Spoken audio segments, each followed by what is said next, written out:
Saudagar Iga.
Iya. Assalamualaikum warahmatullahi wabarakatuh. Halo, assalamualaikum. Ya. Waalaikumsalam warahmatullahi wabarakatuh. Iya. Senang dan bagi rasanya untuk hari ini, hari Senin ya, tanggal 12 Mei 2025. Kita hadir kembali nih untuk menemani Saudagar Iga dalam program acara kita, yaitu Oge Baru Menyapa. Ya, Oge Baru Menyapa ini adalah obrolan pagi seputar Kabupaten Baru dan sekitarnya. Tentunya pagi ini hari Senin ya, tanggal 12. Kayaknya hari libur ini. Bukan kayaknya lagi. Ya, libur. Ini hari raya Waisak ya, tepat hari raya Waisak. Jadi cuti bersama kayaknya ini. Ya. Assalamualaikum Bang Ilo. Waalaikumsalam warahmatullahi wabarakatuh. Selamat pagi, semangat pagi. Semangat Bung pagi. Halil. Iya. Gimana kabarnya ini Bang Ilo? Alhamdulillah pagi hari ini cuaca sangat cerah dan saya pun alhamdulillah sehat. Iya. Meskipun di hari libur ini kita harus meluangkan waktu lagi untuk obrolan pagi ya, menyapa pemirsa. Iya. Yang jelas kita selalu standby lah Om Alil. Iya. Mau meskipun libur di. Iya. Meskipun libur, ini hari libur ya. Iya. Baru tahu juga saya kalau hari ini hari libur. Iya. Soalnya sudah tidak ada kalender di rumah ini. Dulu waktu musim-musim demokrasi, pesta demokrasi penuh kalender. Sekarang satu pun kalender tidak ada ini Om Alil. Iya di. Sama juga di rumah itu. Kalau Iya. pas pemilih momi waktu caleg sih Waktu caleg biasa tuh si bawa ayo pilkada tuh pernah tuh kalender boleh dari telu tarpa. Lima. Iya. Sana labet si pesta demokrasi. Namun saya di deto gagal. Ya, fenomena. Anu berarti tergantung gratis di. Iya, untuk semua orang kagak kalender nak ko lo kaki pas biasa tuh lo kembali ulaweng, lo kembali agak biasa tuh nalami kalender. Iya. Bukan dek nanti lo meli ulaweng apa masoli ulaweng. Iya, pagi ini agak seneh, agak si cari tadi. Ya. Buka berita-berita kah ya pagi ini?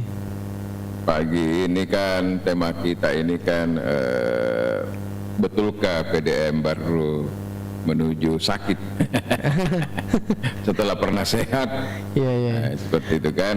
Iya. Tetapi kita ingin mereview dulu beberapa kegiatan kita pekan lalu Om Alil. Iya. Pekan lalu ini kegiatan kita ya mulai hari Senin rumah sakit di. Iya.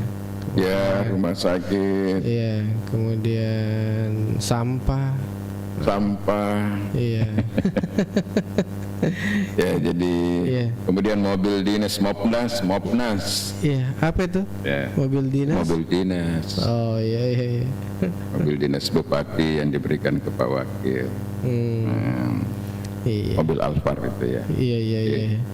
Nah, kemudian hari ini ya kita akan bicara terkait dengan PDAM. Karena PDAM ini kenapa kita angkat lagi jadi pembicaraan pada pagi hari Om Alil? Iya, kenapa Karena itu? di media sosial ramai lagi. Iya. Ramai lagi, ada pro dan kontra, kemudian ada polemik internal, kemudian ada juga planning untuk menaikkan lagi tarif. Jadi ya perlu kita bicarakan menurut saya Om Alil. Iya. Ada sih. Tapi kita review dulu lah. Ya, ada mungkin kisru di internal mereka juga. Oh iya. Tapi saya coba nanti Milo hubungi apa sebenarnya yang terjadi di sana ya? Iya, kan kalau karena kita jangan sampai muncul lagi persoalan internal. Mencuat lagi karena ada sesuatu. Siapa tahu kita yang bicara di sini aman-aman jadi sana aman-aman saja. Jangan sampai sengaja jadi muncul lagi kembali karena ada sesuatu dalam tanda kutip itu. Jadi nanti sebentar ini kita akan telepon coba-coba kita hubungi Direktur PDAM. Iya. Tapi kita ingin flashback dulu dari beberapa kegiatan kita lalu dan perkembangan terakhir di Baru ini Om Alil. Iya. Bung Alil. Iya. Jadi ada berita kan yang menyedihkan juga ya. Apa itu? Satu objek wisata yang ada di Pacekek, kalau saya tidak salah itu yang menelan korban. Iya, yang di sungai itu. Sungai, iya. Iya. Ya, turut berduka cita juga sebenarnya. Oleh karena itu Om Alil di musim-musim hujan yang terkadang cuaca ekstrim tidak bisa ditebak ya. Memang harus berhati-hati kalau di pemandian alam yang biasanya tidak ada hujan tapi tiba-tiba nasi ngoge polong harus hati-hati dan harus dalam pengawasan yang ketat karena biasanya itu tidak membutuhkan waktu yang lama tiba-tiba air pasang ya. Iya, pada nih buat tunak Pacekek yang di Pacekek kan begitu kondisinya. Jadi tiba-tiba ini naik air. Ada air langsung. Wah. Itu akibatnya itu satu meninggal. Nah itu kan artinya kejadian-kejadian begitu tidak perlu terjadi kalau ada kehati-hatian. Iya, iya. Sama juga dengan saya kemarin, saya pergi ke Batu Maluk, saya bilang kenapa tidak ada satupun orang yang datang rekreasi di hari Minggu ini kan? Nah, ternyata setelah saya turun sampai makan-makan itu di tengah sungai di situ, camping, datanglah warga setempat. Saya tanya, kenapa Pak tidak ada orang yang mandi-mandi? Ini kan bagus sekali, airnya kan tidak tinggi ya, maksudnya curah hujan juga tidak. Jadi masyarakat bilang ini biasa, tiba-tiba tidak ada hujan, tidak ada apa, tiba-tiba langsung air tinggi karena itu air dari pegunungan. Jadi mereka menganggap wah beranilah datokin asing ini bapak anak bicu benet agak apa kayak ada agak iseng yang penting happy. Maka damar biasa nak kematan ramah nak ke pole wewe mak merukan pole ase bulu berarti itu pole. Tapi itu juga salah satu bentuk ketidakhati-hatian, mestinya tidak perlu dilakukan oleh. Jadi perlu hati-hati, apalagi kalau di sungai pergi rekreasi, jadi perlu kehati-hatian. Betul kita perlu kehati-hatian. Angka tuang kali nggak kereba. Kan ini sekarang kan pembentukan koperasi desa. Koperasi desa. Ada kabar katanya kacau pemilihan bisa kacau. Iya ndak tahu lah. Iya, di daerah mana itu? Daerah kayak di bagian bawah ini, bagian Balusu kayak kalau kira-kira. Iya. Katanya kan ada pemilihan juga. Pemilihan ketua atau pengurus ini. Iya, kayaknya karena ada beda. Saya dengar bilang kacau katanya di situ, sempat ada kekacauan di situ pada saat pemilihan. Ya. Jadi memang perlu diingatkan, sebenarnya disosialisasikan dengan baik ini Om Alil. Karena terkadang orang kalau mengatakan bahwa ini program nasional, ini keinginan daripada Presiden Republik Indonesia Bapak Prabowo Subianto, banyak lagi orang yang berpendapat bahwa ini koperasi nanti pasti banyak bantuannya kan? Iya. Ya meskipun nanti seperti itu, tapi mestinya itu tidak, mindsetnya itu tidak boleh dibangun, karena kalau kita berbicara filosofi atau roh daripada koperasi itu kan ada sekumpulan orang-orang yang berkumpul karena ada kebutuhan dan kepentingan yang sama. Mengapa dia harus berkumpul? Supaya ringan itu beban. Seperti meskipun koperasi ini digagas secara top down, bukan bottom up, tetapi filosofi itu tetap harus dijaga dan prosesnya harus demokratis, jangan dipaksakan. Misalnya kalau ada keinginan kepala desa atau keinginan pejabat oknum-oknum, jangan dipaksakan, karena kalau dipaksakan nanti tidak jalan itu. Jadi biarlah proses itu secara demokratis. Mungkin demokratis ini yang terjadi di daerah sana. Biasa Toma itu demokrasi, tapi kasih jagur, tapi dek maka kasih jagur kami. Tapi udah ada mah. Iya. Ada guru demokrasi saya dulu itu Malin, Bung Alil. Itu yang demokrasi nasib Pak Ilham. Namun jin nasib terpilih secara demokrasi. Itu nanti Aki sebagai pemimpin yang penting demokratis. Aduh. Oke. Iya. Agak bro. Ya itu kemudian ada beberapa berita juga ini yang sempat saya baca dikirimi oleh teman-teman ini. Ketua HMI baru Amalil mengingatkan kepada pemerintah kita sekarang ini terlalu banyak menghadiri atau melaksanakan kegiatan-kegiatan seremonial, tetapi lupa terhadap kondisi masyarakat baru. Jadi Ketua HMI ini meminta agar pemerintah sekarang ini fokus kepada bagaimana meningkatkan kesejahteraan masyarakat baru. Jadi bagus juga sebenarnya ini, Bung Alil. Apalagi kita nantikan insya Allah pada tanggal 20 Mei 20 ini itu kan melakukan refleksi 100 hari kinerja Bupati dan Wakil Bupati di Barkom. 100 nih zona? Iya. Lebih tanggal 20 nanti. Jadi memang kita sudah harus persiapkan juga dari sekarang, dan kita harus siapkan betul data-data, kemudian siapa-siapa tokoh yang kita anggap tepat untuk ikut bergabung bersama kita untuk melakukan evaluasi. Iya. Dan ini biasa saja dalam sebuah sistem pemerintahan, maksudnya biasa saja. Jadi tidak perlu kita skeptis, ada yang merasa skeptis dan sebagainya. Karena ini ya namanya juga kita warga baru, kita adalah rakyat, ya kita tidak apa-apa mengevaluasi pemimpin kita karena kita memang memilih pemimpin itu untuk tujuannya adalah untuk mensejahterakan rakyat. Iya, itu terkait dengan yang kita bicarakan 2 minggu lalu gitu, terkait dengan pasar itu. Saya lihat ini di pasar sudah berbenah-benah. Sudah mulai ada kelihatan sedikit. Iya, sedikit. Iya. Apa mau jatuh itu nak pure lanti napa de sisega kegiatan apa tahu. Jadi ini kebetulan kan yang paling dekat dengan saya pasar Maktirwali ini. Sudah ada penebangan. Bukan penebangan ya, dipangkas itu pohon-pohon yang ada di depan. Iya. Tapi pura nih kira ya ilaling. Pura ilaling batang-batangnya daun-daunnya. Iya bersih misalnya ya ada di depan pasar itu. Kemudian tutup lubang-lubang yang ada di situ tambal-tambal. Tambal-tambal sulam. Kemudian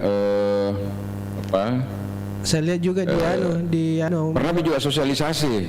Sosialisasi apa itu? Sosialisasi terkait dengan supaya tidak lagi penjual sayur dan penjual buah itu menggunakan lahan yang ada di pasar. Tetapi kemarin sempat saya datang ke pasar untuk melihat progresnya, tidak ada perubahan. Mereka masih menjual semua di badan jalan, di ruang parkir. Kemudian persoalan tembok yang kita pernah bicarakan itu ya, yang mestinya tertutup untuk safety-nya pasar belum. Tetapi sudah ada juga dibuka lagi kembali itu tempat pembayaran retribusi parkir kalau kita masuk. Tapi belum ada pengelola yang ada di dalam yang mengatur kendaraan, belum ada. Jadi menurut saya ini masih ada keraguan-raguan dari pihak pengelola pasar ini untuk tegas. Jadi demi itu enak cocok komentar kepala pasar tahu setengah prima Pak. Bungalil. Mangkuga. Iya Pak. Mereka tuh ada lawang Kalingadan tuh maksudnya kalau ditanya pokoknya harus semuanya masuk dalam pasar kan ada juga yang membuat perlawanan, ada yang merasa berhak karena dia bayar retribusi dan sebagainya. Juga di pasar PK juga. Dia bilang amang-amang minaseng amang-amang nih agak seneng parkirannya maluan minaseng kakak iya. Kemudian di dalam juga jalan lorong-lorongnya itu agak sudah luas katanya. Beda dengan yang dulu kakak. Mudah-mudahan jakama si minggu mi apa kurang. Jadi memang butuh, kalau pasar itu kita butuh waktu beberapa bulan untuk melihat progresnya. Tetapi sampai hari ini sudah ada beberapa seperti misalnya takalasi. Bu ini acara pasar murah gar. Iya pasar murah. Iya malah tak jaya. Kalau begitu kan cinampak mana promosi apa. Jadi kalau mau bikin perubahan itu perubahan yang fundamental, sistematis. Misalnya mulai dulu dari lahan parkir, bagaimana tertib. Kalau di pasar Maktirwali ini mulai dulu bahwa semua halaman parkir tidak boleh berjualan apapun. Kemudian pakai papan-papan bicara situ ya, maksudnya ini tempat parkir dibolehkan, ini tidak, ini untuk mobil, ini untuk motor. Kemudian badan jalan kalau kita masuk betul-betul tidak ada lagi di sisi kiri dan di sisi kanan, semua masuk di dalam.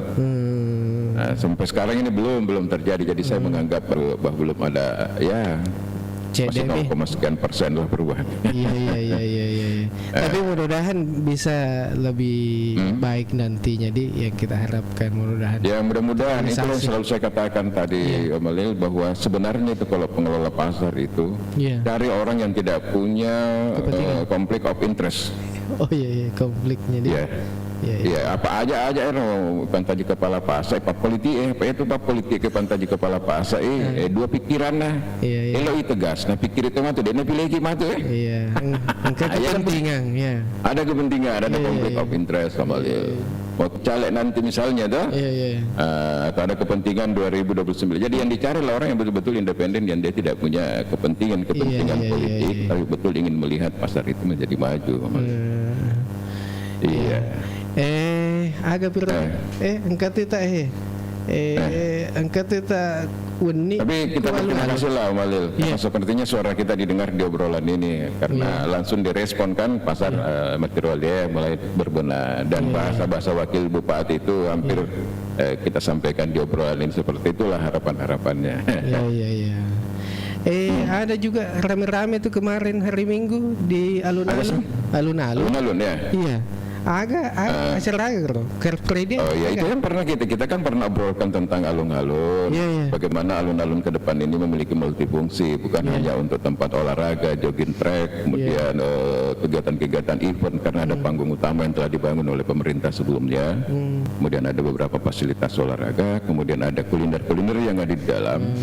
Tetapi bagaimana alun-alun ini dimanfaatkan untuk kegiatan setiap hari Minggu ya, setiap hari libur Car Free Day seperti itu. Apa dega wita anu kuro lalu. Dega auto, dega motor. Iya ya, nariasan bebas kendaraan bermotor. Bebas kendaraan motor. Iya. Sebenarnya kemarin itu tujuannya itu adalah di awal-awal itu isunya isu lingkungan supaya tidak ada asap knalpot ya. Iya.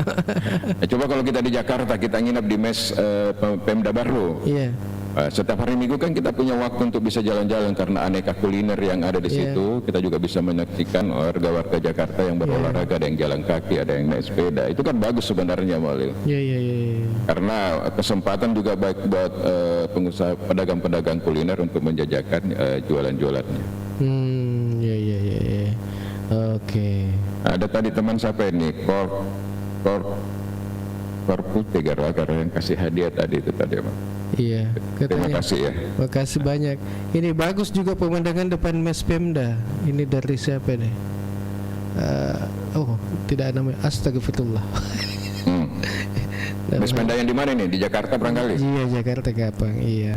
Iya, aku di sana alhamdulillah. Jadi Borhum dulu ya, waktu menjabat bupati, kita harus berterima kasih ke beliau karena dia sempat mengambil keputusan untuk mengambil atau membeli lokasi yang sangat strategis sekali kalau di Jakarta, bersebelahan dengan Plaza Indonesia, betul. Iya, cuma yang merawat anak kalau kaki kerong ini bicu mau apa ngapatannya onrong-onrong balanca atau bicu kerong. Iya, masuk liki di.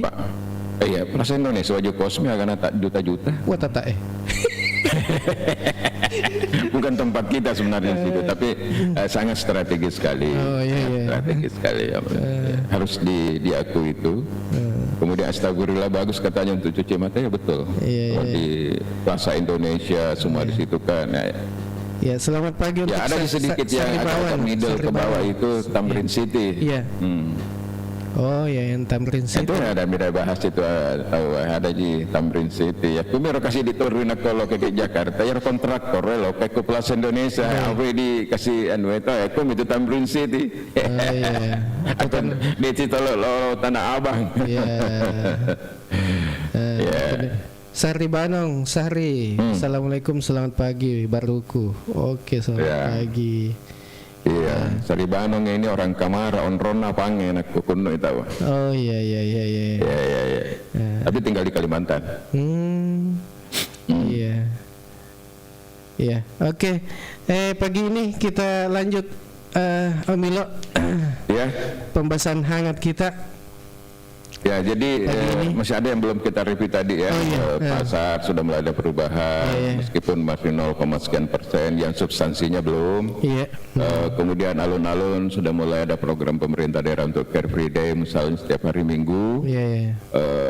Kemudian cuma yang kita bicarakan kemarin kan juga mobil dinas. Mobil dinas ini sepertinya juga belum mendapatkan perhatian pemerintah karena masih digunakan oleh wakil bupati ya. Untuk ini, dan terkadang ada plat merah, kadang juga diganti platnya. Kalau menurut saya janganlah seperti itu, berikan contoh yang baiklah. Jadi sama dengan apa yang disampaikan oleh Ketua HMI baru ini, mari kita memperlihatkan kepekaan kita, sensitif kita terhadap baru ini, di mana masyarakat kita ini belum masih banyak persoalan yang dihadapi, terutama persoalan ekonomi. Oke. Lanjut. Sekarang bicara PDAM. PDAM bicara PDAM terkait dengan PDAM. Iya. Ya, jadi sebenarnya hari ini kita ingin mengetahui, Bung Alil, apakah betul PDAM seperti diprediksi oleh berbagai media ditulis di situ bahwa PDAM sekarang ini memasuki tahap menjelang sakit. Tidak sehat. Tidak sehat. Jadi audit laporan keuangan tahun 2023-2024 oleh BPKP, kerugian tersebut tidak pada keseimbangan antara pendapatan dan pengeluaran. Jadi berarti masa mengi ya di masa memuti. Yang kedua ada konflik internal juga di sana di tubuh perusahaan daerah kita itu, Malil. Aduh. Siapa bilang begitu? Pura pada tahun 2024 yang lalu itu di antara 72 karyawan itu, Malik, cuma 4 saja yang tidak tanda tangan petisi untuk mengganti direktur. Oh, tapi siapa tahu yang ini tahun sudah aman mereka apa? Inilah kita mau lihat seperti apa, karena rata-rata prediksinya orang internal yang ada di dalam yang sudah berkarir lama bahwa dia prediksi bahwa ke depan ini tahun 2025 ini sudah masuk kategori sakit, Om Alil. Jadi dan mereka itu cuma masalahnya kenapa harus pimpinan yang selalu dituntut untuk mundur padahal ini kan kerja kolektif. Ada juga sedengar ini atau seding nase karyawannya tapi tidak minta disebutkan namanya bahwa terlalu monopoli. Maksudnya monopoli mana? Monopoli lah, ada garis direktur ya, menang. Ya itulah. Asalnya bos. Ya, maku memang tuh bos. Iya, bos ini. Oh, ada ya kalau mana kita mentaji bos. Itu bahaya itu kalau kita itu selalu mau merasa di luar proporsinya apapun itu. Apapun itu. Aku dengar kemana mentaji nak bawa mana aja nih. Iya parlemen tadi kalau dianalisa di sana itu Om Alil, kemungkinan besar akhir tahun 2024 dan tahun 2025 mendatang gaji bulanan terlambat pembayaran serta gaji 14 terhadap macam-macam ini tuntutannya. Akan terjadi ketidakstabilan atau mandeknya pelayanan air minum untuk warga masyarakat wilayah PDAM Kota Baru. Biaya perbaikan perawatan, kemudian timbulnya gejolak di internal. Atau gejolak internal PDAM Baru yang berdampak pada kemalasan dari karyawan untuk datang bekerja. Dan ternyata pernah memang mogok juga di DPR ya, baru tahu juga saya. Jadi kira biasa di metode karyawan sengit kesejahteraan biasa tentu, tapi dari saya makada apakah juga sebenarnya kinerja kita ini juga sudah maksimal? Kesejahteraan karyawan, tapi karyawan dek nani kesejahteraan deh mampu moga perusahaannya mana gaji kia. Jadi ya itu maksudnya. Karena biasa PDAM juga itu kan tidak bisa juga terlepas dari hal-hal politik. Politisi. Emang itu. Dia di lepas ya tuh pak onrong-onrongan mana ngendro onrong-onrong marica we memang ada nano. Iya. Oh. Sampai marica tempat bahasa sama Lili. Di antara semua barangkali kalau kita berbicara dalam konteks baru, mungkin di antara seleri ya, mungkin seleri orang PDAM ini yang paling tertinggi dibandingkan dengan seleri-seleri lain, tempat-tempat lain yang ada di Baru. Kasihan. Oh, makuga? Iya, Malil. Oh, iya. Jadi atau harus ada kecuriga ya maga sih nama lopo bicarakan PDAM ini di media sosial ini kan misalnya ada lagi upaya-upaya masuk radar lagi barangkali PDAM ini radar agak sih kena ya. Radar mega si tempat aja mega tuh anter ya malah jadi pesu-pesu si cedek ya drama-drama. Kita lihat saja nanti, siapa tahu misalnya tahun ini tiba-tiba ada lagi pergantian apa dan sebagainya kan tidak tertutup kemungkinan. Kalau saya lihat indikasinya itu dan ada sudah bocoran-bocoran saya dapat bahwa ada 1, 2, 3 yang sudah antri untuk menjadi dir baru di sana. Mudah-mudahan ini tidak benar orang. Tapi yang misalnya ijama mentero dega selesainya. Tongang. Jadi ya kita coba nanti hubungi nih. Direktur utama ini PDAM Tirta Wesai. Ya, selamat pagi, kita sapa dulu Ibu Yus Dahlia ini. Salah satu narasumber juga yang selalu sharing kita di obrolan pagi Pak Bung Alil.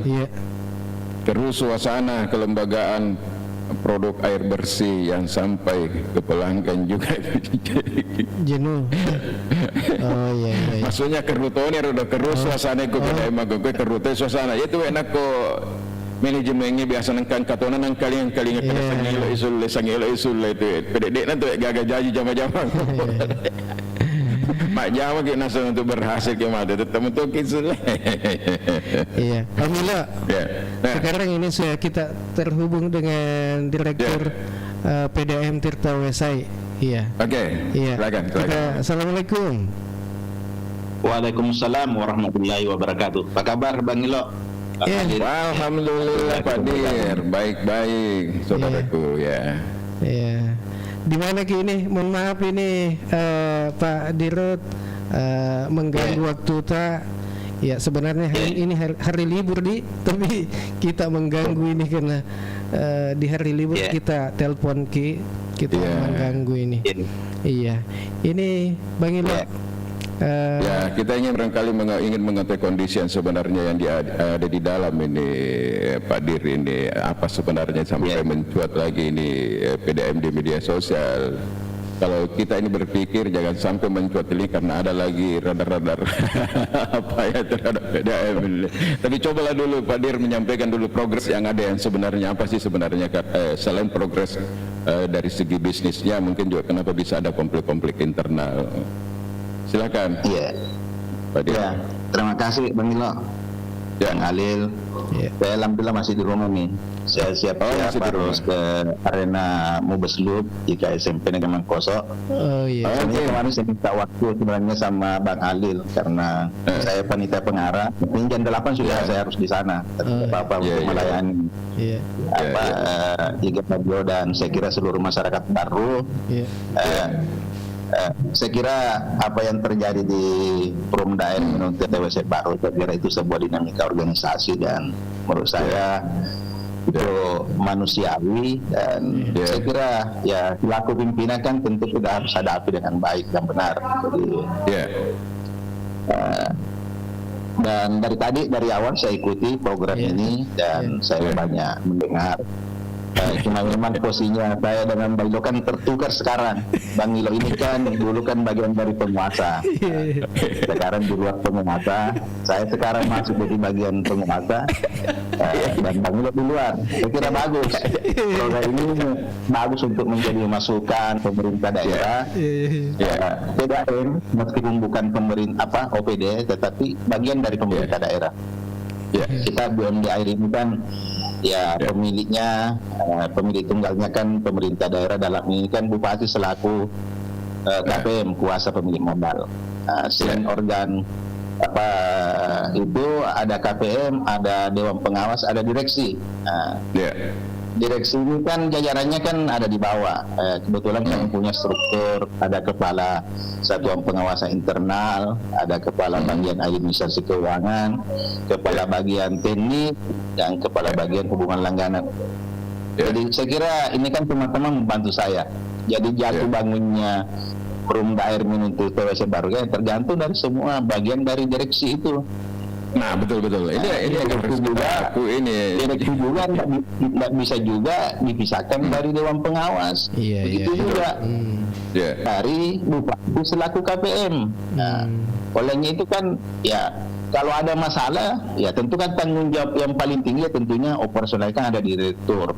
Tapi sekali lagi semua pihak apalagi yang organ perusahaan itu ada bupati selaku KPM terus Dewas sebagai pengawas jalannya perusahaan tentu punya tanggung jawab yang sama. Begitu juga cuma kan tupoksinya yang berbeda. Begitu juga teman-teman pelaksanaan di bawah ada Kabah, ada Kasubah, ada kepala jaga. Tapi sekali lagi artinya kalau kita berbicara Pak Dir, artinya kalau kita berbicara secara manajerial mestinya ini adalah sebagai teamwork seperti itu. Betul Jadi saya kira kan memang saya ini kan direktur kan dibantu oleh itu tadi ada kepala SPI, ada para kabah, kepala IKK dan SPI. Tidak ada kuasanya, kemampuannya direktur kalau tidak dibantu oleh semua pelaksana di bawah. Ujung tombak kita di bawah ini kan itu tadi pekerja-pekerja kami yang siang malam tidak berhenti melakukan pelayanan. Kalau ada masalah-masalah teknis pasti ada akan perbaiki. Ada motonya itu di PDM. Apa itu? Tidak pulang kalau pantang pulang kalau air tidak mengalir. Oh. Artinya ini kan memang bisnis kita ini kan pelayanan. Jadi pelayanan, saya kira itu yang fokus bagaimana pelayanan bisa lebih ditingkatkan. Dan tentu juga ya kalau mau pelayanan baik kan tentu juga SDM harus diperbaiki. Dan saya kira itu tantangan bagi saya. Kurang lebih 2 tahun saya di PDM, tentu saya fokusnya di sini. Nah, tentu juga kalau tidak pelayanan baik kan, tentu juga kondisi keuangan harus baik. Seperti yang dibahas awal tadi, ya likuiditas perusahaan ini kan memang memprihatinkan. Jauh sebelum saya masuk, ya memang tidak begitu kondisinya. Tapi kan tantangan bagi saya, karena diberikan amanah untuk menjadi pimpinan di Perumda Air Minum Tirta Waisek Baru. Saya kira bahwa terjadi dinamika, saya masih teringat dan betul dikatakan tadi Bang Ilo ada di materi di awal. Banyak yang berempati, kok kenapa bisa terjadi seperti itu. Jadi saya biasa simpel aja saya punya. Mungkin ada yang mau jadi direktur lah gitu. Jadi tidak salah. Jadi dan saya kira betul tadi dibilang Bang Ilo, banyak memang yang mengincar karena memang posisinya basah, apalagi di rumah air kan. Jadi tapi sekali lagi kalau kita mau proporsional, tentu kan harus ada regulasi, ada aturan main. Ada aturan main. Pakai aturan main. Jadi jadi ini juga dengan saya harus ada aturan main.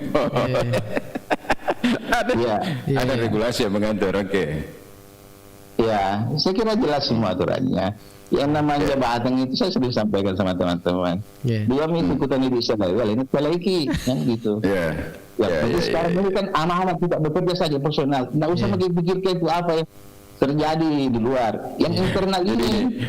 Tapi faktor-faktor internal itu kan ya bisa menjadi pemicu, menjadi stimulus bagi kita untuk berbuat lebih baik. Apalagi kan kita melayani masyarakat baru ini. Ada 12.000 masyarakat baru yang kita layani. Untuk pelanggannya sekarang, Pak Dir, pelanggan sekarang di PDM berapa jumlahnya? Ya 12.000 lebih ya. 12.000. Posisi katakanlah posisi keuangan kita kalau kita berbicara untuk tahun 2024 lah, karena ini kan baru tahun 2025 baru awal-awal.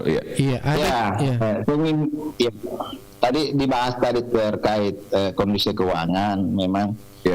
Sudah berpuluh tahun ini kan kita merugi terus, jadi dan memang tantangannya kan itu yang harus diperbaiki. Dan di 2023 kemarin pemeriksaan BPKP, jadi saya perlu kembali ya, BPKP itu kan pemeriksaan kinerja. Kami ini kalau di PDM itu kan karena lembaga publik, sekarang kan dulu kita pakai entitas SEP, sekarang entitas privat, PP, SAK-EP, sistem akuntansinya. Itu kan kita diaudit oleh kantor akuntan publik. Atas dasar pemeriksaan akuntan publik itulah yang dijadikan dasar oleh BPKP untuk melakukan penilaian. Salah satu dasarnya untuk melakukan penilaian kinerja, karena itu kan di situ laporan keuangan tersaji. Dan saya kira di 2023 kemarin hasil pemeriksaan 2023 memang dari tadinya kita sehat itu menjadi kurang sehat. Salah satu kondisinya itu adalah itu tadi kondisi keuangan. Memang yang laporan keuangan yang kita perdebatkan kemarin di grup itu itu memang kita merugi sampai 2,1 miliar ya. Tapi sekali lagi itu akan dipimpin juga oleh bank penyusutan. Alhamdulillah sekarang ini kan tidak bisa tekan itu. Kerugian kita kan tinggal 1,2 karena kami mampu meningkatkan pendapatan dari 2023 itu ke 2024. Kita juga mampu menekan beban operasional. Jadi itu kita mampu menekan. Alhamdulillah dengan kondisi itu kan ya itu tadi kita sudah lebih tinggi pemasukan daripada pengeluaran kalau dihitung dalam laporan keuangan itu. Kalau tahun 2003 itu memang lebih tinggi biaya pengeluaran daripada pemasukan. Sekarang 2024 kan itu alhamdulillah karena kita tekan itu pendapatan bisa ditingkatkan, operasional bisa diturunkan. Artinya kesimpulannya ini Artinya kesimpulannya nih Pak Dir, tahun 2024 ini secara keuangan ya, ekonomi, maksudnya PDAM ini sudah profit begitu, maksudnya sudah ada laba. Oh belum, kalau di laporan keuangan masih rugi laba karena kan ada beban penyusutan. Ya. Ada, karena untuk menghitung rugi laba itu kan harus dilihat dari beban penyusutan. Nah, tetapi sekali lagi saya sampaikan dan kita diskusikan kembali di grup. Memang PDAM ini kan dulu pernah mempunyai dana cadangan saldo kasih itu sampai 2 miliar. Tapi waktu itu kan memang kita mengelola, saya belum masuk waktu itu, kita mengelola namanya sambungan rumah yang itu yang memang yang menjadi program dan itu gratis bagi masyarakat kurang mampu. Dan itu kan memang waktu itu kan ada dana talangan dari pemerintah daerah. Proyek seperti ini kan ya selesai proyek nanti diganti walanya kementerian terus diserahkan kembali pemerintah daerah. Dan itu kan bisa karena peningkatan pendapatan bagus ditekan terus pengeluarannya tentu alhamdulillah itu. Tapi berjalan waktu karena kondisi perusahaan itu tadi lebih banyak pengeluaran daripada pemasukan, pasti akan berkurang saldo kas itu. Saldo kas kan serius itu turun terus tariknya 2 miliar lebih 1,6 terus 1,1. Alhamdulillah sekarang yang kita tekan tetap itu dengan kondisi seperti yang sekarang likuiditasnya sangat memprihatinkan itu ya alhamdulillah masih saldonya masih ada kurang lebih 1 M, hampir 1 M lah, 900 ya 19 juta lebih lah sampai hampir 1 miliar.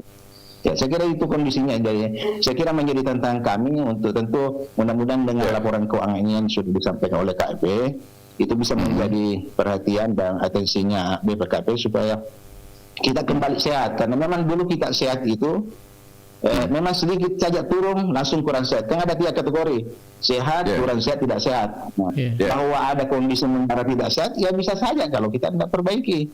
Nah sekarang tantangannya kita mau kembali dari kurang sehat menjadi sehat, misalnya. Salah satunya kita juga, karena berdasarkan rekomendasi pemeriksa itu sebenarnya sudah menyampaikan supaya penyusunan tarif itu dilakukan karena sejak 15 tahun sampai hampir 16 tahun itu tidak pernah ada penyusunan tarif. Terus efektivitas pendapatan harus ditingkatkan, penertiban sambungan rumah, terus penagihan, ya itu terus kami lakukan semua. Kan itu 2 rekomendasi poin besar yang dilakukan pemeriksa untuk memang memperbaiki kinerja. Kalau jumlah tagihan yang belum terbayar katakanlah seperti itu, Pak Dir, memang masih angkanya tinggi kah? Kalau kita berbicara secara keseluruhan, masih tinggi ya? Kalau kita memang itu kan kalau semua itu kan ya memang yang aktif. Yang non-aktif itu kan ya kurang lebih, dan di awal kepemimpinan saya sudah menyampaikan laporan keuangan itu menyampaikan memang ada 8 miliar tunggakan yang harus ditagih. Itu tunggakan di mana saja itu biasanya? Di masyarakat, rumah tangga, atau ada juga di instansi pemerintah? Ya semuanya, ada rumah tangga, ada instansi pemerintah, ada perusahaan. Tapi kan kami sudah melakukan penagihan, jadi ada yang kami bisa tagih, kami tagih. Tapi dari 8 miliar itu, ya kalau kita eskalasi itu, kita coba hitung-hitungnya ya paling memang 1 miliar yang bisa kita tagih lagi. Artinya yang kurang itu kayak ya mungkin harus ada pemutihan atau bagian, tapi itu kan harus ada menyesuaikan dengan regulasi. Tapi sekali lagi apa yang kami lakukan kami ini ada tim penertiban dan penagihan. Jadi itu yang intens di lapangan untuk itu tadi memenuhi supaya pendapatan kita bisa tingkatkan. Selain itu kan ada reklas.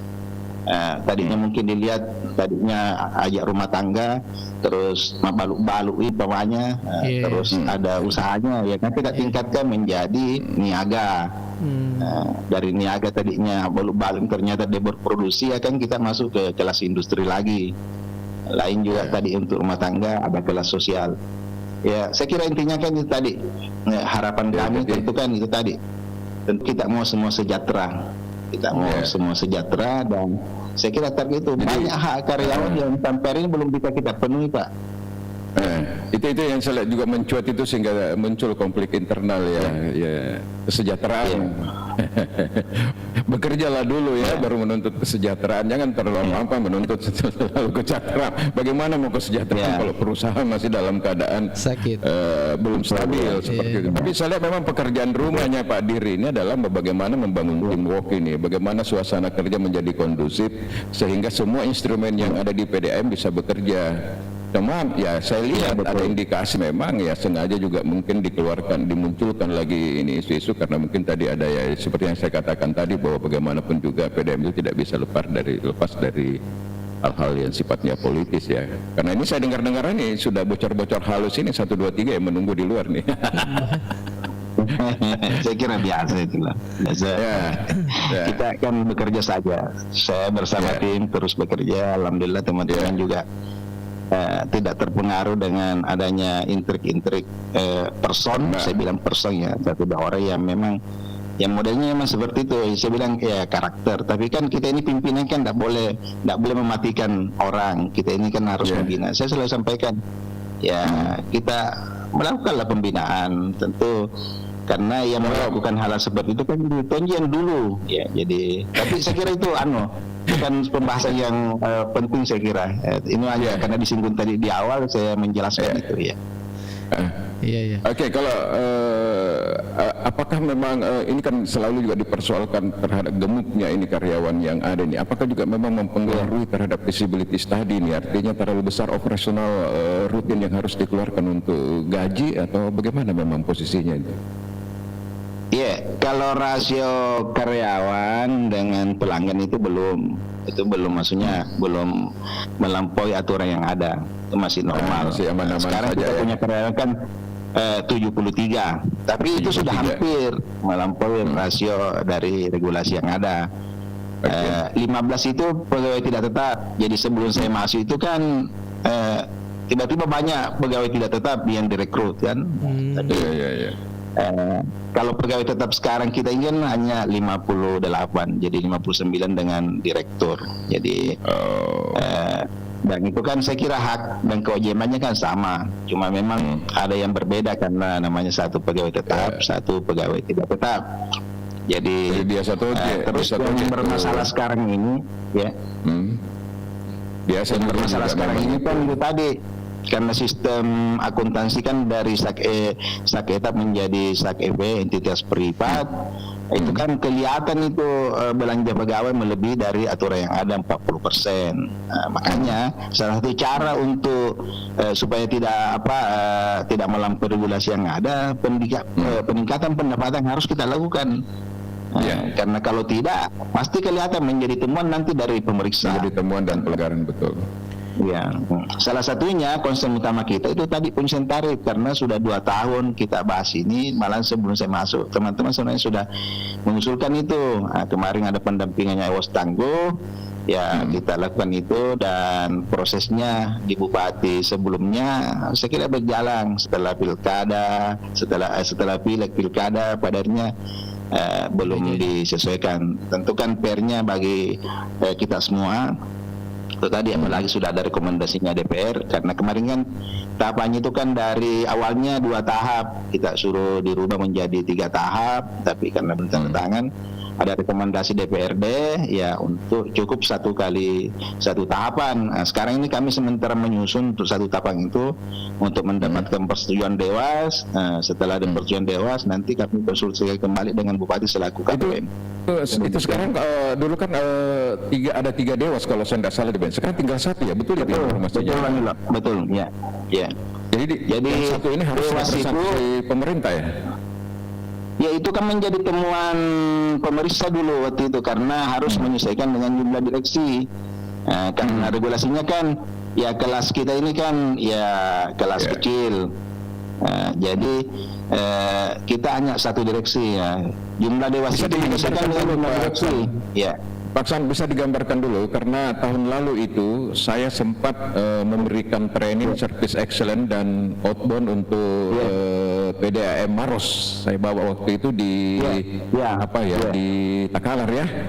Saya mau tanya nih, klasifikasinya Maros kayaknya sepertinya lebih di atas dibandingkan kita ya, Bantimurung dibandingkan dengan Baru ya. Kalau kita klasifikasi Maros sama karena Maros itu hanya satu direksi juga. Cuma memang pelanggannya di sana kan lebih banyak. Ya. Betul. Terus tarifnya juga kan sudah lebih baik, apalagi baru-baru ini kan ditandatangani tarif baru, ya akan lebih baik lagi. Ya. Bahkan Maros itu sudah berupaya untuk membuat produk baru, bukan hanya sekedar melayani airmin, tapi sudah alhamdulillah kemasan. Dan baru-baru ini kan ya penyelesaian tarifnya sudah ditandatangani oleh Bupati, dan pasti saya yakin pasti akan lebih baik, karena itu sebenarnya yang berpengaruh besar itu penyelesaian tarif. Bayangkan ini PDM baru ini kan sejak 2009 itu belum pernah ada penyelesaian tarif dari harga yang ada sekarang ini, itu kan 2.100.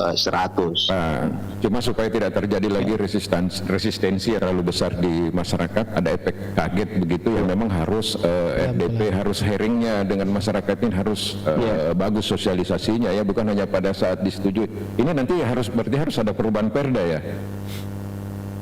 Ya, itu kalau penyelesaian tarif itu hanya keputusan Bupati. Keputusan Bupati. Ya, berbeda di 2009 itu saya lihat harus keputusan bersama Bupati dengan DPRD. Kalau sekarang kan regulasinya itu kan diusulkan oleh Bumdang, Badan Usaha Milik Daerah Air Minum, terus nanti yang mendiskusikan di pemerintah, dalam ini Bupati selaku KPM yang akan mengeluarkan keputusan Bupati. Ya.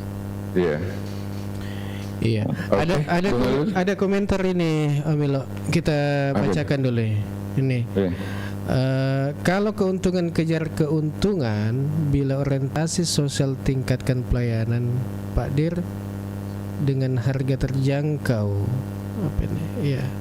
Maksudnya Bu Yus di sini ingin mengatakan bahwa sebenarnya jangan dilupa bahwa sama saja dengan rumah sakit, PDM ini juga kan pelayanan publik ya, pelayanan dasar kepada manusia. Artinya jangan hanya selalu dilihat dari sisi bisnisnya, tetapi harus juga dilihat dari sisi sosialnya seperti itu. Ini selama kita jadi direktur sejak tahun 2023 kalau saya tidak salah ya, 2020. Iya betul, Mei 2023 ya. Nah, pernah ada subsidi dari pemerintah terkait dengan mengatasi kesulitan keuangan di PDM atau tidak pernah? Ya, subsidi HURINTE kan sebenarnya ada beberapa kategori kan sebenarnya. Bisa hibah, bisa penyertaan modal, bisa juga subsidi tarif, bisa. Saya masuk itu 2023, saya baca, saya pelajari RKAP, rencana keuangan untuk 2023. Di situ saya lihat ada penyertaan modal dari pemerintah daerah 3 miliar. Jadi saya tanyalah keuangan, wah bagus ini karena langsung ada 3 miliar. Tapi itu belum pernah ada selama saya masuk. Tapi sebelumnya itu ada dana talangan yang berupa penyertaan modal dalam rangka itu program MBR, masyarakat berpenghasilan rendah. Itu kalau tidak salah setiap tahunnya itu kan ada 1 juta. Jadi setelah masuk berhenti program itu, ya tidak ada lagi. 2023 itu ada di RKP, tapi tidak ada yang digelontorkan. Makanya saya ambil kebijakan untuk 2024, 2024 itu memang kita hilangkan di RKP itu penyertaan modal, karena memang di samping itu perda penyertaan modal itu sudah habis masa waktunya dari 2018 ke 2023. Jadi tidak ada dasar hukum untuk menerima penyertaan modal. Sekarang ini sementara kita susung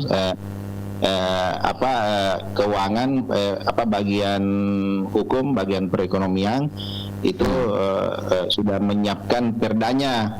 Tentu ya kalau perda tahun ini jadi ya kemungkinan kita bisa dapat penyertaan modal di 2026 atau anggaran 2026. Itu tadi, selain itu tadi yang saya bilang penyertaan modal, ada juga hibah yang selama ini beberapa tahun ini kami terima.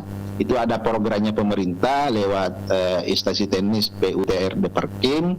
Itu program jaringan dan sambungan rumah. Setelah jadi itu barang dihibahkanlah kepada PDM dan menjadi asetnya PDM, karena orang berlangganan ke PDM karena sumber airnya memang kan dari PDM. Khusus untuk penyelesaian tarif kalau pengisian tarif itu sebenarnya regulasi itu mengatur jika tidak ada pengisian tarif, pemerintah daerah berkewajiban melakukan subsidi tarif. Tapi kan tentu kan dengan kondisi keuangan pemerintah daerah ini kan ya tentu kan harus kita jangan lagi dibebani, apalagi ada efisiensi ya. Ya, jangan lalu menjadi beban itu. Sekarang ini tidak. Oke, yang terakhir barangkali Pak Aksan Japar, Pak Direktur ini, saya tahu secara pribadi sebenarnya Pak Aksan ini juga termasuk orang yang ya lurus-lurus juga. Biasanya juga memang orang-orang lurus kalau mimpin perusahaan-perusahaan yang bahasa itu biasa juga banyak yang tidak senang juga ya dari dalam itu. Pernah saya dengar isunya itu waktu dikasih apa ya Bambang Kima gitu, mungkin dikasih villa seperti itu, dia tolak kembali. Dan saya tahu informasinya karena saya berada di situ ya. Tapi yang saya ingin tanya begini, seberapa besar optimis daripada Pak Dir ini terkait dengan tahun 2025 ini, apa sudah tadi itu yang menuju sakit itu bisa sehat kembali, itu satu. Yang kedua, bagaimana Anda menyikapi bahwa Anda ini dianggap sebagai leader yang memonopoli pekerjaan di PDAM, bisa dijelaskan itu barangkali? Yang pertama saya jawab, kalau monopoli kan tidak. Saya kan ini kan dasar saya kan dari manajemen. Jadi D3 saya itu manajemen. Saya konsennya di pemasaran, S1 saya di manajemen keuangan. Jadi ya kalau persoalan manajemen kan ya tentu saya belajar ilmunya. Masa saya tidak bisa mengaplikasikan? Makanya saya bangunlah. Yang jelas bukan santai kan? Ya, manajemen itu lumayan. Tentu profesional tentu kan. Tapi sekali lagi dengan kondisi yang sekarang tidak boleh semua itu karena pasti juga ada yang akomodatif yang perlu kita lakukan. Betul. Kita pendekatannya. Makanya saya coba bangunkan ya bukan ide itu Pak General, itu Pak Keong, itu Pak Gitar, susah itu. Sekarang ini ya kita manajemen profesional. Saya ini kan direktur ini kan ada pembantu saya. Ada satu kepala SPI, satu pengawas internal, ada 3 kepala bagian dan masing-masing ada bidangnya. Jadi saya libatkan itu. Jadi di grup pimpinan itu ya segala sesuatunya kan kita putuskan. Cuma memang sekali lagi tetapkan keputusannya ke direksi. Ya, yang memutuskan itu direksi, tapi pertimbangan-pertimbangan itu tetap termasuk pertimbangan dari Dewan Pengawas. Ada juga masukan dari KPU kan tentu menjadi pertimbangan. Tapi sekali lagi kan menjadi keputusannya tetap kewenangannya direksi untuk menentukan. Bahwa ada yang puas tidak puas saya kira biasalah. Tapi sekali lagi ya tentu kan kita itu ada struktur di perusahaan dan saya kira harus kita paham seberapa besar tadi optimis untuk menuju ke sehat kembali. Karena itu yang selalu dijadikan perbandingan. Sekarang ini kan kita bersiap lagi untuk kami sudah bersurat ke BPKP untuk dilakukan evaluasi kinerja dan kemungkinan tanggal 20-an BPKP akan turun melakukan pemeriksaan yang pastikan hasil pemeriksaan kami kan sudah sejak Februari dan itu menjadi dasar untuk kami dievaluasi kinerja.